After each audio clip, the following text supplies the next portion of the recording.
tout le monde, c'est l'équipe de Ultimate Academy qui présente la série de pistes financières en X. Bonjour tout le monde et bienvenue. Aujourd'hui, on va expliquer les configurations qui concernent le système de gestion de fournisseurs. Alors, pour les configurations, la première page, c'est les paramètres. Alors cette page permet de permettre à l'utilisateur de préparer les fournisseurs et les systèmes d'approvisionnement à utiliser. Et aussi gérer les achats locaux et étrangers à l'aide des nombreuses options disponibles.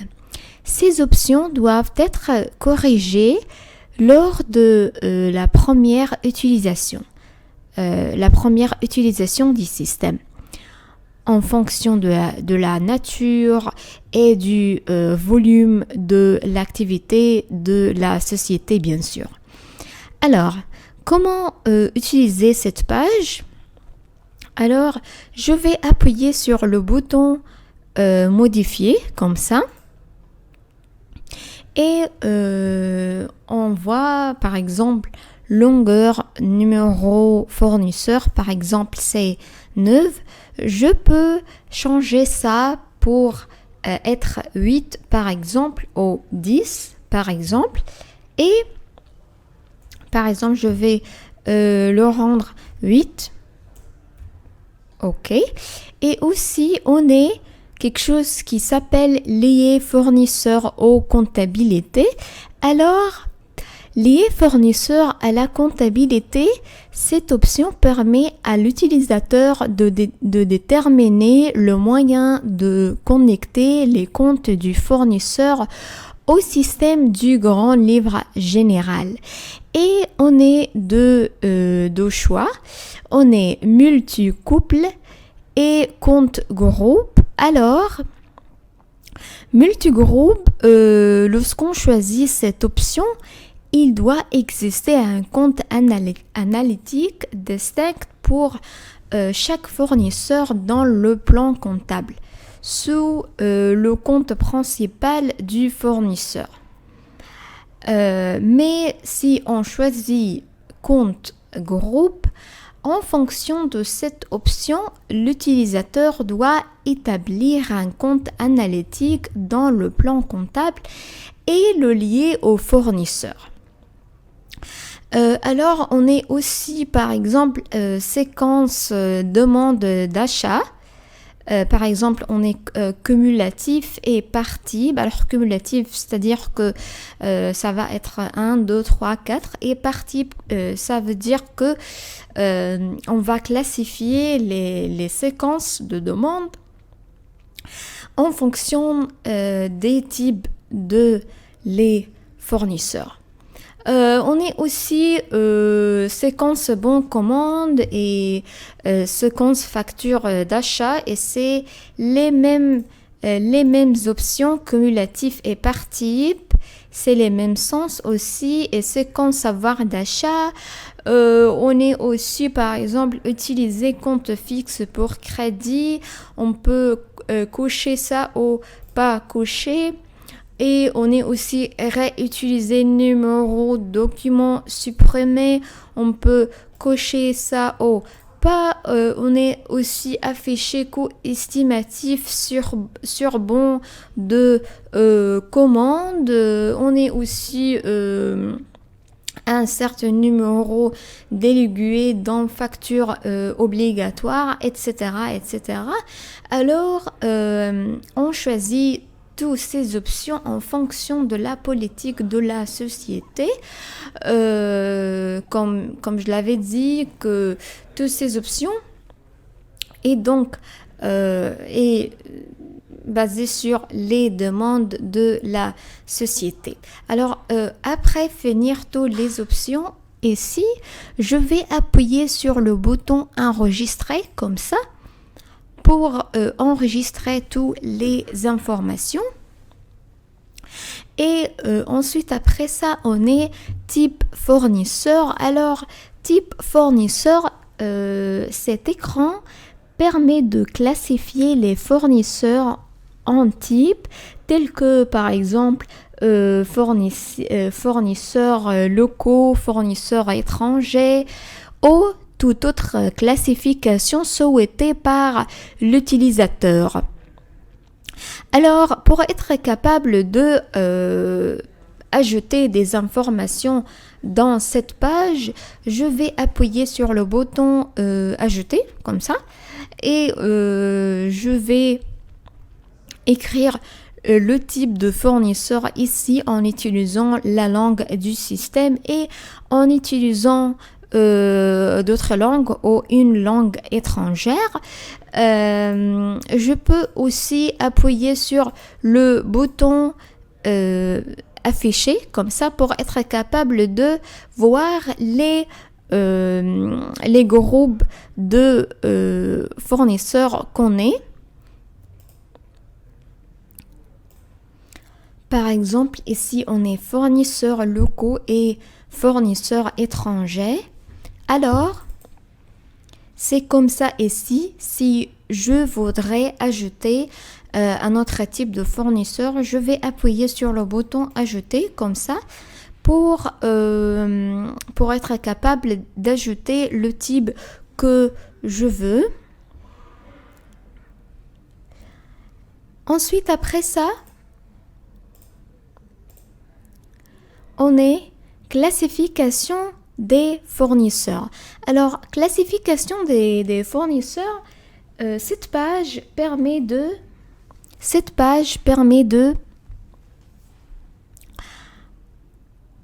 diviser les fournisseurs en niveaux en fonction de la perspective de l'entreprise ou des préférences de traitement avec eux. Alors, par exemple, on peut dire des excellents fournisseurs, des très bons, des bons fournisseurs, etc., etc. Alors, je peux appuyer sur le bouton afficher comme ça pour être capable de voir les classifications des fournisseurs. Par exemple, on est excellent, on est très bon, on est acceptable et on peut ajouter mauvais. Alors, on peut appuyer sur le bouton ajouter comme ça et écrire mauvais.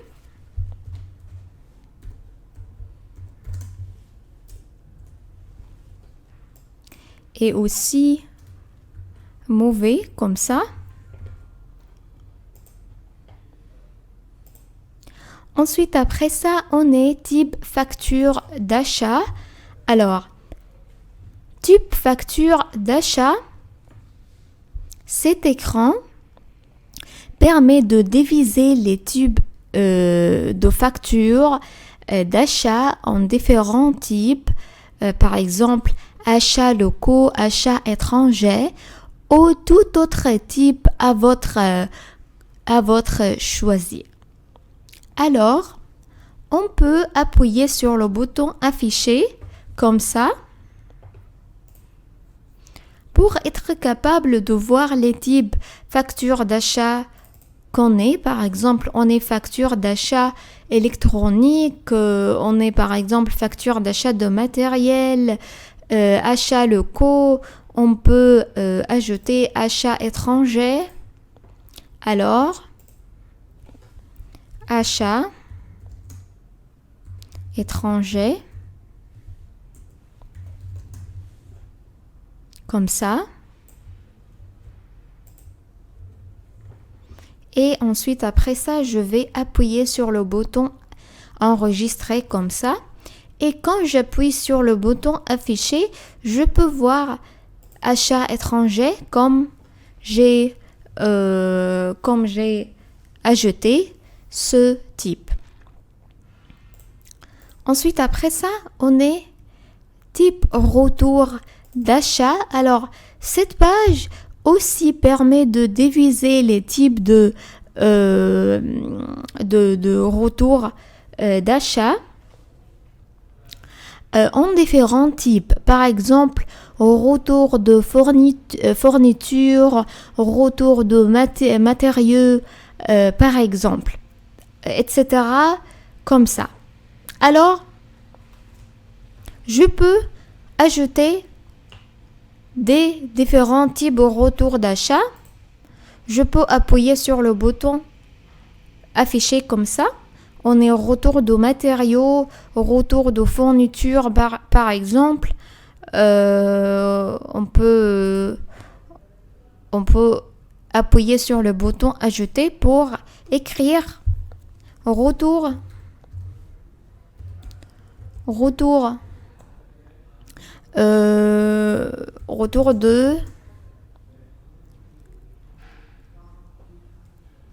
de fourniture aussi.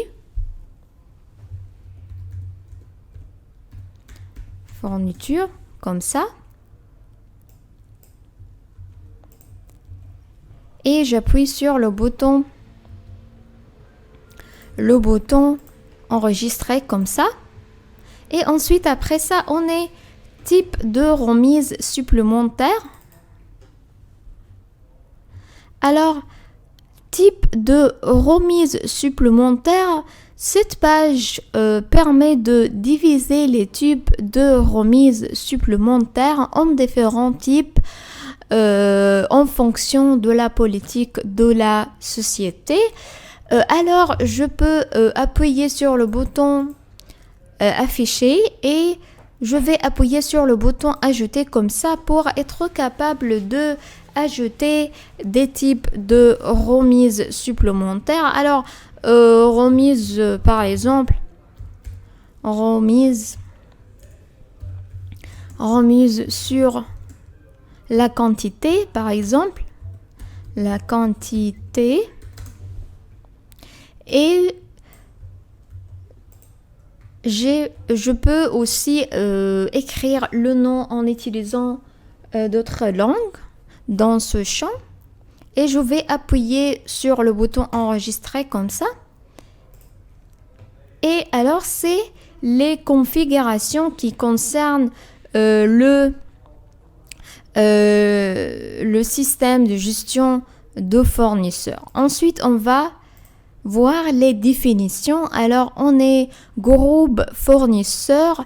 Alors, groupe fournisseur, cette page permet de diviser les fournisseurs en groupe, par exemple le compte fournisseurs locaux et le compte fournisseurs étrangers, par exemple. Alors, je vais appuyer sur le bouton afficher comme ça pour être capable de voir les groupes que j'ai. Par exemple, on est fournisseurs locaux et fournisseurs étrangers. Et je peux appuyer sur le bouton ajouter comme ça pour être capable d'ajouter des fournisseurs. Alors, je peux écrire fournisseur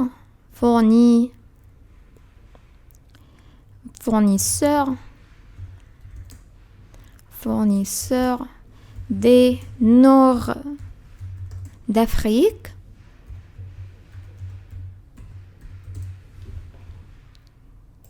OK. Et ensuite, après ça, je vais appuyer sur le bouton enregistrer, comme ça. Mais je vais ajouter de numéro de compte avant. Je vais appuyer sur le bouton F9 sur le clavier, comme ça. Et je vais choisir le type de fournisseur, soit locaux ou étrangers.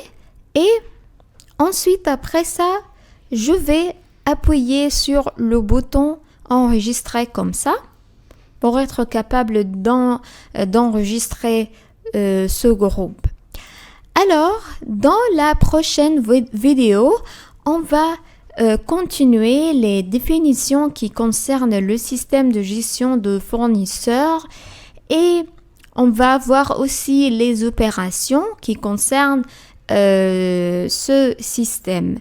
Merci beaucoup d'avoir regardé cette vidéo et au revoir.